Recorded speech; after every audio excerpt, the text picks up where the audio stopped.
L'affaire Robert Ledreau est l'une des plus anciennes jamais recensées.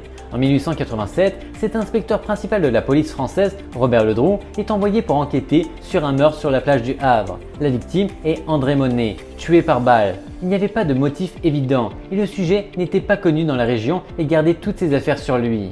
Le seul indice, outre la balle, était une série d'empreintes de pas près du corps. Lorsque l'inspecteur s'est approché du corps, il a pu constater que ces empreintes montraient un pouce manquant sur le pied droit. Après un moment où il a semblé effrayé, il a ordonné que l'on retire un moulage en plâtre des empreintes de pas, qu'il a ensuite examiné. Après cet examen, il a informé qu'il savait déjà qui était le meurtrier. Une fois au poste de police, Ledreau s'est rendu. Le matin après le meurtre, il avait été surpris de constater que ses chaussettes et ses vêtements étaient humides. Et après avoir analysé la scène du crime, il a remarqué qu'il manquait à son arme une balle du même calibre que celle qui a tué la victime. Et la chose la plus remarquable, il lui manquait le pouce du pied droit, correspondant aux empreintes trouvées avec